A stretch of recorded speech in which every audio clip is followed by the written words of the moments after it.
Most of the full sun container plants on your porch right now will be dead by the third week of August. Not because you overwatered, not because you underwatered, because the people who sold them to you never actually tested what happens when real summer heat arrives. I did. 23 plants. One brutal August. Only 8 survived. These 8 do something the other 15 couldn't. They flower. They hold color. They look more alive in September than they did in May. Through heat indexes above 100, through weeks without rain, through the kind of afternoon sun that turns cheap potting mix into cement. I'm not talking about plants that technically survived. Pale, leggy, half-dead stems that quit blooming in July. That's not surviving.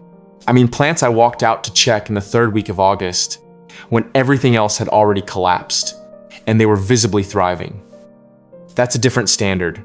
The only standard that matters if you want containers that look good all summer without babysitting them. The 15 that failed, several are on every best container plants list published by every major gardening website in America. They photograph beautifully in April. They collapse the moment real summer arrives. The problem isn't that those plants are weak. The problem is no one tested them under the conditions you're actually growing in. I did, they failed. Now you know. The 8 that survive don't just tolerate heat. They respond to it like it's the condition they were designed for, because it is. Every plant on this list evolved where your patio would be paradise. Rocky Mediterranean hillsides, high alpine exposures, open prairies with zero overhead protection, coastal cliffs with salt wind and near-zero soil nutrition. Your August porch isn't a hardship for these plants. It's home. And the one at number 6 does something I had to photograph to believe. Most plants fade in summer sun. The pigment bleaches out. By August, you're looking at a pale version of what you planted in spring. This one ran the opposite direction. Every week of heat pushed the color deeper. By the end of August, it looked like a completely different plant. More vivid, more dramatic, more intentional than anything else in the test. I'll explain exactly why when we get there. Let's get into it. Drop in the comments right now, what US state are you gardening in? Your answer changes everything about which of these 8 plants you should actually prioritize. Here's what most gardening content gets wrong. They give you a plant recommendation and attach a USDA hardiness zone. Zone 6, Zone 7, Zone 8. That number tells you one thing, how cold your winters get, whether the plant survives January. It tells you nothing about whether it survives August. And August is the month that killed 15 of the 23 plants in this test. There's a second number that actually matters, and most American gardeners have never heard of it. The AHS plant heat zone. Your USDA zone measures minimum winter temperatures. Your heat zone measures the number of days per year your garden exceeds 86 Fahrenheit, the temperature at which most plants begin experiencing cellular heat stress. Here's why that matters. A gardener in Portland, Oregon, and a gardener in Dallas, Texas can both be USDA Zone 8. Portland is Heat Zone 2. Dallas is Heat Zone 9. Same hardiness zone. Completely different growing reality. The same plant recommendation fails one of them almost every time. I'll call out both numbers for every plant in this video. Not grows well in warm climates. Exactly which heat zones need to do something different, or they'll lose it by mid-July. Find your heat zone right now. Search AHS heat zone map, enter your zip code, write down your number, 30 seconds. Do it while the video runs. And while you're in the comments, drop your container size too. 10-inch, 16-inch, 24-inch, or larger. Container size interacts with summer heat in a way most gardeners never account for. It directly affected which plants survived my August test. I'll explain exactly how before this video ends. State and container size, comments, right now. Plant number 1, Portulaca. Portulaca doesn't depend on you remembering to water it. It depends on itself. Each stem is partially succulent. The tissue holds moisture reserves the plant draws on independently. The way a cactus manages a desert, not the way a petunia manages your porch. When the water runs out, Portulaca doesn't wilt and signal distress. It closes its stomata, slows down, and waits. When water returns, it resumes flowering within hours as though nothing happened. In my August test, Portulaca went 19 consecutive days without water during a stretch where the daytime temperatures exceeded 95 degrees. Day 20, I watered it. By the following morning, new blooms, no permanent damage, no recovery period, no drama. every other flowering annual in the same test was dead or non-recoverable by day 10. Here's what actually kills portulaca, and it's not heat, drought, or neglect. It's rich soil. Standard potting mix is too fertile and holds too much moisture for portulaca to perform. In rich soil, it produces soft, overcrowded foliage, reduced flowering, and increased vulnerability to rot. Fix it before you plant. Mix your potting soil with 30% coarse perlite. That one adjustment makes portulaca almost indestructible in containers. Varieties: sundial peppermint, white blooms edged in deep rose, one of the most striking single container combinations in full sun. Happy hour coconut, pure cream white, heat tolerant even by portulaca standards, blooms continuously without deadheading. Mojave tangerine, vivid orange that intensifies rather than fades under direct afternoon sun. USDA zones 5 through 11, heat zones 4 through 12. Portulaca requires almost no intervention after the first 2 weeks of establishment. In zones 5 and 6, don't plant until nighttime temperatures are consistently above 50 degrees. Cold soil is the one condition portulaca cannot negotiate with. Water deeply once at planting, then once weekly, only when the soil is completely dry 2 inches down. In peak heat, it needs less water than you think, not more. The containers that produced the most blooms in my test were the ones I watered the least. Plant number 2, agastock. Most people who have killed agastock killed it with kindness. Too much water, too much fertilizer. Too much intervention in a plant that evolved on open, rocky, unirrigated hillsides and wants exactly one thing from you, your sun and your neglect. Give it that, and it blooms from June through October and attracts more pollinators to your containers than anything else on this list. Here's what most gardening content never mentions. Established agastache in a container produces measurably more blooms under moderate drought stress than under regular watering. The mild stress triggers a reproductive response. The plant reads dry conditions as a signal to set seed and accelerates flowering to do it. You're not depriving the plant by watering it less, you're activating it. In my August test, the agastache containers I watered once every 10 days outperformed the ones I watered twice weekly. More blooms, more compact structure, more intense fragrance from the aromatic foliage. The neglected containers won. Varieties: Kudos coral. Soft orange coral blooms on upright 18-inch stems that hummingbirds locate within days of opening. Blue boa, deep violet blue, the tallest and most architectural agastock for containers, standing 3 feet without staking.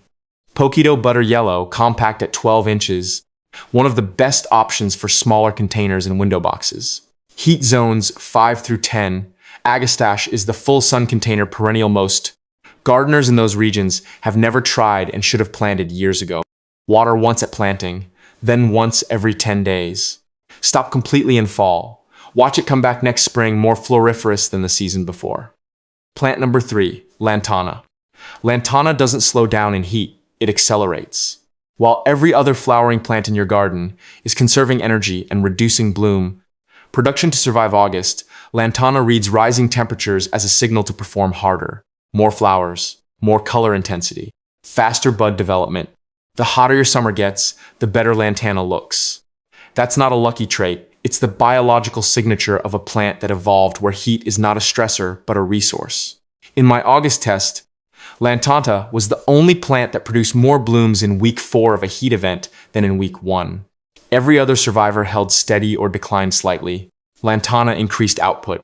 By the 3rd week of August, the lantana containers were the most visually dominant things in the entire test. Not because everything else had failed, but because lantana had actively improved while everything else was just managing. The mistake most gardeners make with lantana is underestimating it. They put it in a 10-inch pot, give it partial shade because they assume it needs protection, and water it on the same schedule as everything else on the porch. All 3 of those decisions work against the plant. Lantana needs the largest container you can give it, full unobstructed sun from morning through afternoon, and less water than feels comfortable. In the right conditions, it grows fast, blooms continuously, and produces a canopy of color that makes everything around it look intentional. Varieties: bandana cherry, deep rose and yellow bicolor blooms that intensify to near red in peak summer heat. Luscious royal cosmo, purple and gold, one of the most striking color combinations in the Lantana family, and one of the most compact for container use. Miss Huff, cold hardier, survives winters in Zone 7 and returns as a perennial rather than requiring annual replacement. A significant advantage if you're in the mid-Atlantic or the upper South. Heat zones 6 through 12. Lantana delivers color from May through the first hard frost with almost nothing asked of you. In zones 5 and 6, treat it as an annual or overwinter cuttings indoors. The performance through summer justifies the replacement cost even if you can't carry it through winter. Water deeply once at planting, then once every 5 to 7 days through summer. In peak heat, every 7 days is sufficient. The plant signals moisture stress with very slight leaf curl before any permanent damage occurs. If you see that, water once, then return to your schedule. You'll rarely see it. Plant number 4, Gaillardia. Gaillardia didn't evolve in a greenhouse, a nursery shade structure, or a carefully irrigated garden bed. It evolved on the open American Great Plains, full sun, rocky, low nutrition soil, summer drought conditions that would kill most ornamental plants within 2 weeks. When you put it in a container on a sunny porch and largely ignore it, you're not giving it a compromised growing environment. You're giving it something close to what it came from. The bloom-to-effort ratio on Gaillardia is one of the most favorable of any full sun container plant in America. From June through October, a single established plant produces continuous 3-inch blooms in warm red, orange, and gold that look hand-selected from a color wheel. No deadheading, no fertilizing, no coaxing of any kind. Varieties. Arizona Sun, compact at 10 inches, award-winning, the most reliable Gaillardia for containers across American climates. Fanfare, unusual tubular petals in orange and yellow that look genuinely different from every other flower on your porch. Mesa Peach, soft apricot tones, the most subtle and sophisticated color in the Gaillardia family. Heat zones 4 through 10. Gaillardia performs without complaint. Plant number 5, Salvia. There are 2 kinds of salvia sold in American garden centers. The first is the one most people buy. Soft, lush, heavily watered in a 4-inch pot under a shade cloth, conditioned to nursery life, and completely unprepared for a south-facing porch in July. That salvia struggles. It sulks through August, blooms intermittently, and requires constant monitoring to keep it from collapsing in afternoon heat. The second kind has been allowed to harden off, establish a real root system, and adjust to actual outdoor conditions before summer arrives. That salvia is one of the most reliable full sun container plants in America. Same species, completely different result. The difference is not the plant, it is the transition. Here's exactly how to make that transition work. When you bring salvia home from the nursery, don't put it directly into its final full position. Give it 4 to 5 days in bright indirect light, watering normally, then move it. That adjustment period allows the leaf surface to thicken slightly, and the root system to engage with its new soil before heat stress arrives. In my August test, containers that went through a proper hardening transition outperformed identically planted containers that went directly into full sun, visibly without measurement, more blooms, cleaner foliage, 0 heat collapse. The 4-day transition cost nothing and changed everything. Salvia produces blooms that hummingbirds and monarch butterflies locate with apparent immediacy. Within days of the first flowers opening in my test containers, both species were present and returning multiple times daily. You're not just adding a plant to your porch, you're adding a wildlife magnet that operates all summer without any additional effort. Varieties. Black and blue, electric cobalt blue flowers on nearly black stems, the most dramatic color contrast in the salvia family, and one of the most hummingbird attractive plants documented in American container gardening. Hot lips, bicolor red and white with an unusual behavior. In cool temperatures, it produces mostly white flowers. In heat, it shifts towards solid red. In moderate conditions, it splits between the two. The plant changes its own appearance based on temperature. It looks different every few weeks throughout the season. Mystic spires, tall and architectural at 3 feet, continuous blue-purple spikes from June through frost with almost no maintenance. Heat zones 5 through 12. Salvia returns reliably every season in zones 7 and warmer. In zones 5 and 6, treat it as a long season annual that earns its replacement cost through continuous bloom production and 0 pest pressure. Water deeply once at planting, then once every 5 to 6 days, letting the top 2 inches dry completely between waterings. In peak August heat, don't increase watering frequency. Increase container size instead. A salvia in a 24-inch container has enough soil volume to buffer heat and retain moisture without intervention. That container is doing the work you would otherwise be doing manually every other day. If you're still watching and you're not subscribed, here's what that actually means. YouTube will stop putting this content in your feed. Not slow down, stop. The algorithm doesn't gradually reduce delivery from channels you don't follow. It removes them. The videos keep coming every single week. The information keeps getting more specific and more tested, and none of it reaches you. One tap fixes that permanently. Every recommendation on this channel comes from something I actually grew, actually tested, and in many cases watched fail before I understood why. The 15 plants that didn't survive my August test are not in this video. They are the reason this video exists. That's what I put out every week. Hit subscribe right now. And I want to say something directly to a specific group of people. If you're in your 50s or 60s, if you've spent too many summers walking out to a porch that looked promising in May and defeated by August, too many springs at the garden center, replacing plants that were never going to perform in your actual heat, your actual yard, I need you to hear this. The problem was never your technique, never your attention or your ability to grow things. The problem was that you were handed plants selected for how they look in a 4-inch pot in April, not how they perform in a 16-inch container in August. Nobody tested them the way you tested them, with your money, your time, and your actual summer. That stops now. This channel exists to give you that information before you spend the money, not after. Zone-specific, heat-specific, failure documented. Every week, free always. Hit subscribe. Not because it helps the channel, though it does, but because next spring, standing in that garden center, you want the information that helps you choose correctly already in your feed. One more thing before plant number 6. The one I mentioned in the opening. The one whose color deepens with every week of heat. The one I had to photograph to believe. What I'm about to explain is the single most counterintuitive performance fact in this entire video.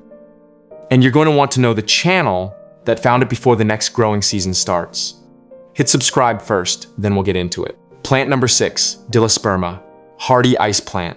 This is the one. Most flowering plants produce pigment as a byproduct of photosynthesis. The color is there, it's fixed, and it's subject to one inevitable process, photodegradation. Prolonged UV exposure breaks down the pigment molecules, and by August, the color you planted in May has literally been bleached by the sun. This is not a watering problem, not a fertilizer problem, it's physics. The sun destroys color in most plants the same way it fades a flag left outside all summer. There is no cultural practice that stops it. Dilosperma operates on a completely different system. The pigment in its petals doesn't degrade under UV exposure, it responds to it. The cells in the petal surface contain tiny reflective structures that interact with light differently depending on intensity. In low light or cool temperatures, those structures produce a moderate color response. In intense direct sunlight and heat, they produce a saturated, almost metallic color output that has no equivalent in any other flowering plant at this price point. The plant is not just surviving the conditions that destroy other plants. It is using those conditions as fuel to become more visually dramatic than it was in spring. In my August test, I photographed the Dilosperma containers every 7 days starting in June. By the end of July, the color saturation had increased by a visible margin. By the 3rd week of August, the week that ended the run of 15 other plants in the test, the Dilosperma containers looked like someone had turned up the saturation on a photograph. Vivid magenta, electric orange, deep copper tones that photographed better under harsh midday sun than they did in soft morning light. That is the opposite of every other plant in the test. And it is the reason Dilosperma earned its place on this list. The care requirement for that performance is almost offensive in its simplicity. Plant in a container with excellent drainage, Dilosperma will not tolerate waterlogged soil under any circumstances. Water once at planting, then once every 10 to 14 days through summer. In zones 6 through 9, no winter protection required. In zones 5 and cooler, Move containers against a south-facing wall before hard freeze. Varieties: fire spinner, petals that cycle through orange, violet, and magenta on the same flower, a color combination that looks designed rather than naturally occurring. Mesa Verde, copper orange with a white center, the most heat-stable color in the Delosperma family. Jewel of desert garnet, deep magenta, the most saturated single-color option, and the one that photographs most dramatically in full afternoon sun. Heat zones 5 through 10, Delosperma performs better in the conditions that defeat everything else than most plants do in their best conditions. Better, actually. It performs better. Water it less than feels right. Plant it in leaner soil than you think it needs. Put it in your most unforgiving, full sun position. Then leave it alone and watch what August does to it. Plant number 7, Echinacea, coneflower.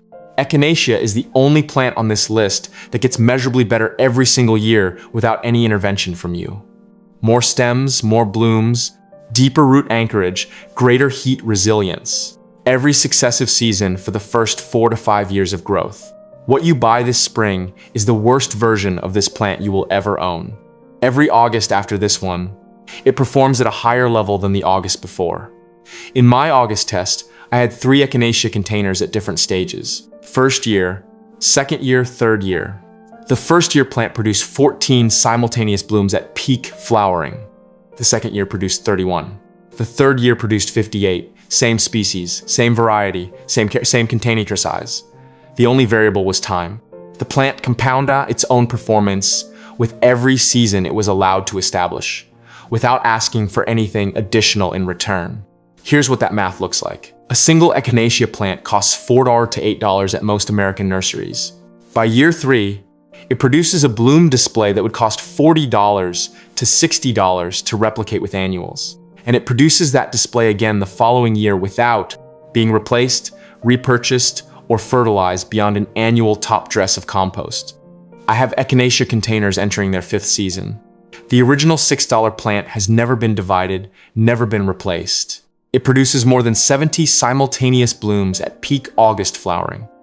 That is the mathematics of perennial container gardening that annual gardeners never get to experience. Not because the information is hidden, but because garden centers make significantly more revenue selling you a flat of annuals every April, selling you one Echinacea that performs for a decade. That is the honest answer for why this plant is not on more porches.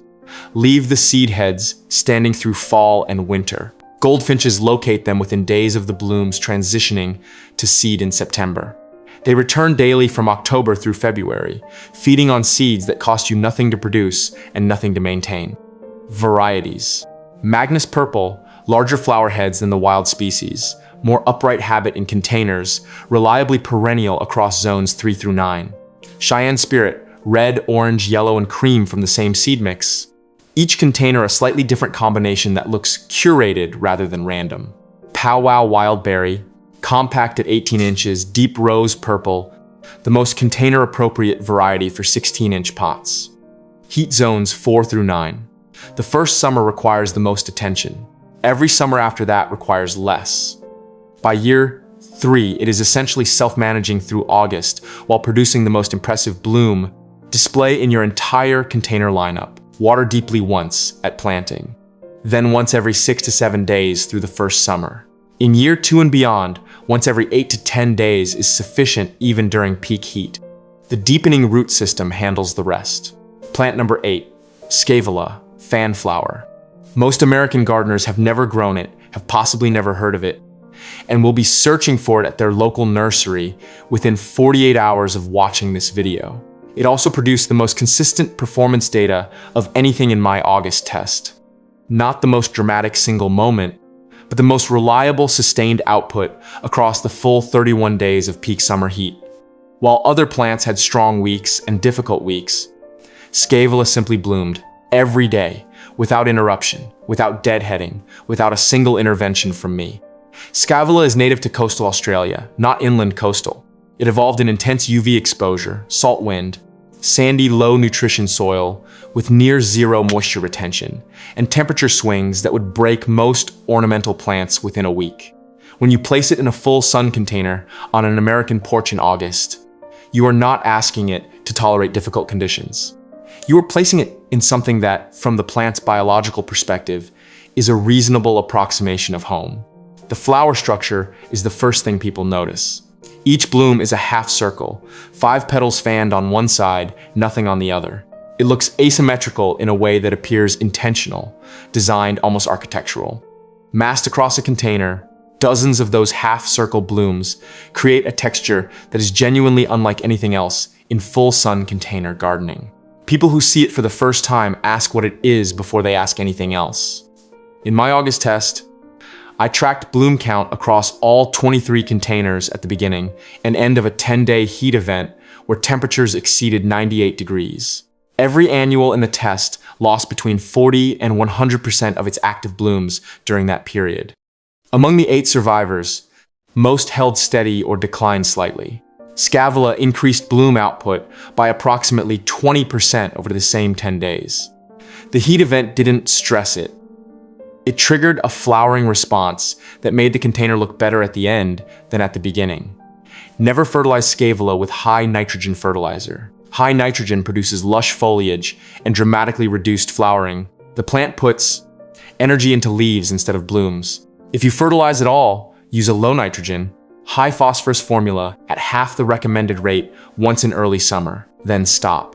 The lean feeding condition keeps flowering output high all season. Varieties: Whirlwind Blue, the benchmark. Reliable, compact, continuously blooming from May through frost in zones 9 and warmer through August in zones 6 through 8. Surdiva White, clean ivory fans that pair with virtually any surrounding container plant without competing. Bombay Dark Blue, the deepest color in the Scavula family, almost violet in certain light conditions.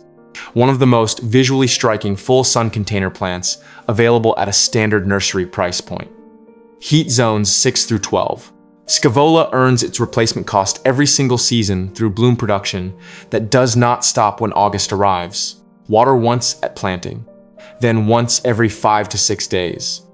That is the complete care requirement for a plant that bloomed without interruption through the hottest 31 days of my entire test. Before we move into the final section, do one thing right now. Think of one person in your life who has spent multiple summers replacing container plants that looked beautiful in May and were finished by August. Someone who has blamed themselves, changed their watering schedule, tried every fertilizer, and still ended up with the same result every year. Someone who genuinely loves having plants on their porch and genuinely can't figure out why it keeps going wrong. It is not them. It is the plants they were never told about. Send this video to that person right now. No message needed, just the link.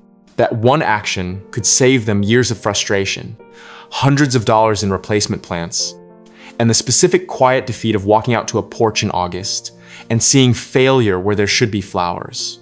Hit share.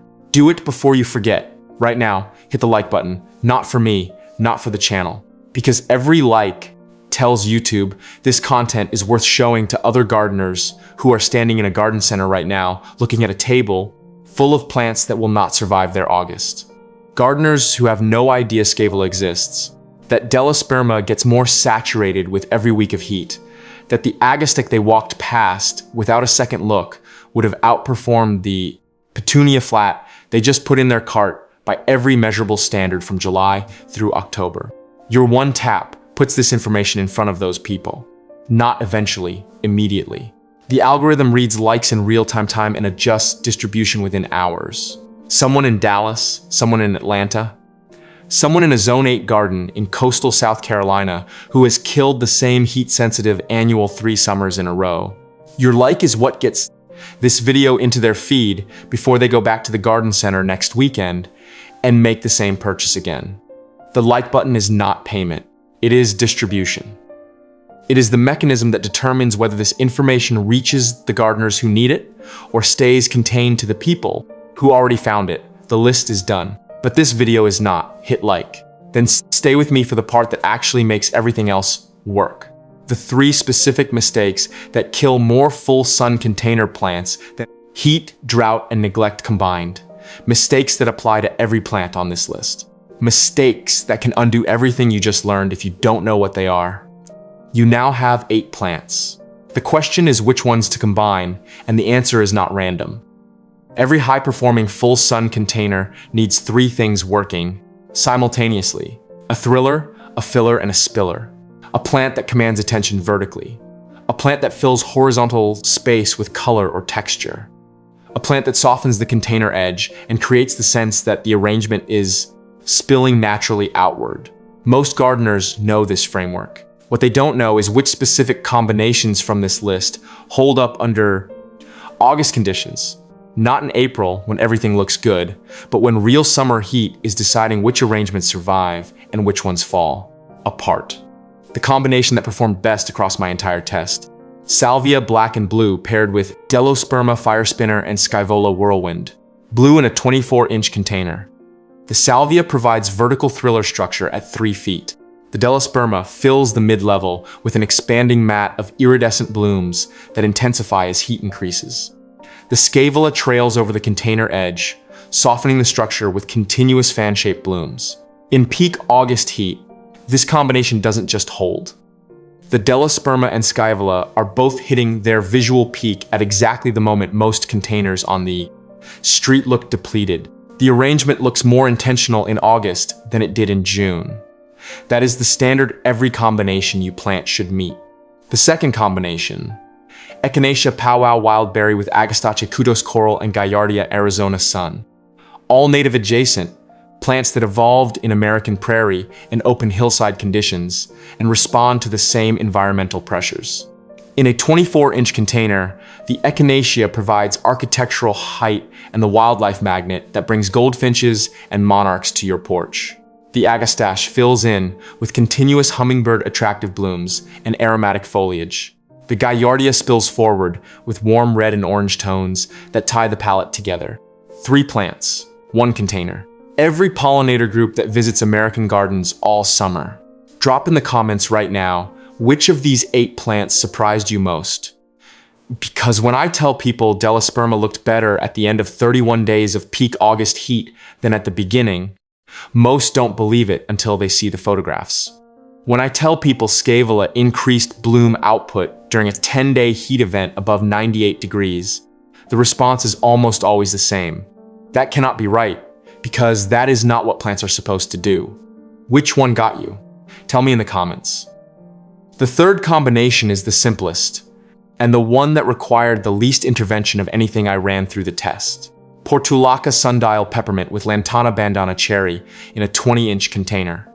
Both heat-amplified performers, both minimal water, both zero pest pressure. Together they produce a warm rose and cherry palette that looks deliberately designed and requires nothing from you between the first week of June and the first hard frost. That combination ran for 14 weeks in my test with 3 waterings total during peak August. 3. The container looked better in week 14 than it did in week 1. That is what full sun container gardening looks like when you plant the right 8 and stop apologizing for the other 15. We are not ending here. You can plant every single one of these 8 survivors, right varieties, right zones, right combinations, and still lose them by the 3rd week of August if you don't know 3 specific things. These are the mistakes that killed more plants in my test than heat, drought, and neglect combined. Plants that were on track to survive. Plants that failed because of 3 problems that had nothing to do with the plant itself. If you leave now, you have half the information. Stay for the part that makes everything else actually work. Secret number 1. Your drainage situation is killing plants that heat never touched. The number 1 killer of full sun container plants in America is not underwatering, not heat, not neglect. It is overwatering combined with drainage that cannot move water fast enough to prevent root suffocation. And the damage is invisible until it is irreversible. Here is the mechanism. When roots sit in waterlogged soil, even for 24 to 48 hours, the oxygen in the soil pore spaces is displaced by water. Roots require oxygen to function. Without it, they cannot take up water or nutrients regardless of how much is present. The plant begins showing drought stress symptoms: wilting, leaf scorch, reduced flowering, not because it is dry, but because its root system can no longer access the moisture surrounding it. The gardener sees wilting and waters more. The additional water accelerates the suffocation. the plant dies of what looks exactly like drought and is actually the opposite. In my test, 4 of the 15 plants that failed were not killed by August heat. They were killed by this exact sequence in June, before peak summer arrived. I confirmed it by examining the root systems at removal. Brown, mushy roots with no white root tips. The signature of oxygen deprivation, not drought damage. Those plants never had a chance to show their heat tolerance. They were already compromised before the heat arrived. The fix is specific and non-negotiable. Every container needs a minimum of 4 drainage holes at the base, each at least ½ an inch in diameter. Not 2, not 3, 4. Before adding any soil, place a 2-inch layer of coarse gravel or perlite at the container base. When you water, water should flow freely from the drainage holes within 15 seconds of application. If it takes longer than 30 seconds, your soil mix is too dense and your roots are already at risk, regardless of which plants you chose. Never place saucers under full sun containers during the growing season. Saucers collect the water that drainage holes are designed to remove. A saucer under a drought-tolerant perennial in August is a slow death sentence delivered 1 pooled inch of water at a time. Remove them, all of them. The watermarks on your porch surface are a significantly smaller problem than the root rot, developing an inch below your soil line. Test every container before planting season begins. Fill it with water and time the drainage. If it fails the 30-second standard, drill additional holes before you put a single plant in it. A $3 drill bit protects an entire season of container investment. That exchange is unreasonably favorable, and almost nobody makes it. You now have 8 plants. The question is which ones to combine, and the answer is not random. Every high-performing full sun container needs 3 things working simultaneously: a thriller, a filler, and a spiller. A plant that commands attention vertically. A plant that fills horizontal space with color or texture. A plant that softens the container edge and creates the sense that the arrangement is spilling naturally outward. Most gardeners know this framework. What they don't know is which specific combinations from this list hold up under August conditions, not in April when everything looks good, but when real summer heat is deciding which arrangements survive and which ones fall apart. The combination that performed best across my entire test: Salvia black and blue paired with Delosperma fire spinner and Scaevola whirlwind. Blue in a 24-inch container. The Salvia provides vertical thriller structure at 3 feet. The Delosperma fills the mid-level with an expanding mat of iridescent blooms that intensify as heat increases. The Scaevola trails over the container edge, softening the structure with continuous fan-shaped blooms. In peak August heat, this combination doesn't just hold. The Delosperma and Scaevola are both hitting their visual peak exactly the moment most containers on the street look depleted. The arrangement looks more intentional in August than it did in June. That is the standard every combination you plant should meet. The second combination, Echinacea powwow wildberry with Agastache kudos coral and Gallardia Arizona sun. All native adjacent, plants that evolved in American prairie and open hillside conditions and respond to the same environmental pressures. In a 24-inch container, the Echinacea provides architectural height and the wildlife magnet that brings goldfinches and monarchs to your porch. The Agastache fills in with continuous hummingbird-attractive blooms and aromatic foliage. The Gallardia spills forward with warm red and orange tones that tie the palette together. 3 plants, 1 container. Every pollinator group that visits American gardens all summer. Drop in the comments right now, which of these 8 plants surprised you most?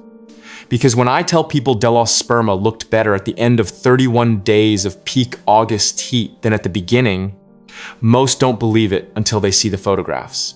When I tell people Scaevola increased bloom output during a 10-day heat event above 98 degrees, the response is almost always the same. That cannot be right, because that is not what plants are supposed to do. Which one got you? Tell me in the comments. The third combination is the simplest, and the one that required the least intervention of anything I ran through the test. Portulaca sundial peppermint with Lantana bandana cherry in a 20-inch container, both heat-amplified performers, both minimal water, both 0 pest pressure. Together they produce a warm rose and cherry palette that looks deliberately designed and requires nothing from you between the first week of June, and the first hard frost. That combination ran for 14 weeks in my test, with 3 waterings total during peak August. 3. The container looked better in week 14 than it did in week 1. That is what full sun container gardening looks like when you plant the right 8 and stop apologizing for the other 15. We are not ending here. You can plant every single one of these 8 survivors, right varieties, right zones, right combinations, and still lose them by the 3rd week of August if you don't know 3 specific things. These are the mistakes that killed more plants in my test than heat, drought, and neglect combined. Plants that were on track to survive. Plants that failed because of 3 problems that had nothing to do with the plant itself. If you leave now, you have half the information. Stay for the part that makes everything else actually work. Secret number 1. Your drainage situation is killing plants that heat never touched. The number 1 killer of full sun container plants in America is not underwatering, not heat, not neglect. It is overwatering combined with drainage that cannot move water fast enough to prevent root suffocation. And the damage is invisible until it is irreversible. Here is the mechanism. When roots sit in waterlogged soil, even for 24 to 48 hours, the oxygen in the soil pore spaces is displaced by water. Roots require oxygen to function. Without it, they cannot take up water or nutrients, regardless of how much is present. The plant begins showing drought stress symptoms, wilting, leaf scorch, reduced flowering, not because it is dry, but because its root system can no longer access the moisture surrounding it. The gardener sees wilting and waters more. The additional water accelerates the suffocation. The plant dies of what looks exactly like drought and is actually the opposite. In my test, 4 of the 15 plants that failed were not killed by August heat. They were killed by this exact sequence in June, before peak summer arrived. I confirmed it by examining the root systems at removal. Brown, mushy roots with no white root tips. The signature of oxygen deprivation, not drought damage. Those plants never had a chance to show their heat tolerance. They were already compromised before the heat arrived. The fix is specific and non-negotiable. Every container needs a minimum of 4 drainage holes at the base, each at least ½ an inch in diameter. Not 2, not 3, 4. Before adding any soil, place a 2-inch layer of coarse gravel or perlite at the container base. When you water, water should flow freely from the drainage holes within 15 seconds of application. If it takes longer than 30 seconds, your soil mix is too dense and your roots are already at risk, regardless of which plants you chose. Never place saucers under full sun containers during the growing season. Saucers collect the water that drainage holes are designed to remove. A saucer under a drought-tolerant perennial in August is a slow death sentence delivered 1 pooled inch of water at a time. Remove them, all of them. The watermarks on your porch surface are a significantly smaller problem than the root rot developing an inch below your soil line. Test every container before planting season begins. Fill it with water and time the drainage. If it fails the 30-second standard, drill additional holes before you put a single plant in it. A $3 drill bit protects an entire season of container investment. That exchange is unreasonably favorable, and almost nobody makes it. Secret number 2, container size is not an aesthetic decision. It is a survival calculation. Most American gardeners choose container size based on what looks proportional on their porch.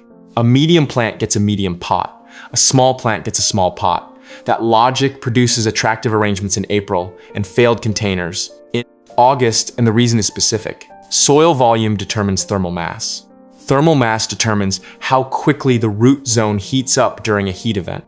And root zone temperature is the variable that separates containers that hold through August from containers that collapse in it. A plant in a 10-inch container has approximately 0.3 gallons of soil surrounding its roots. On a day where air temperature reaches 95 degrees with the container in direct sun, that soil can reach internal temperatures above 110 degrees within 2 to 3 hours. Most plant roots begin experiencing irreversible cellular damage above 104 degrees. A 10-inch container in full sun during an August heat event is not a container garden. It is a slow oven.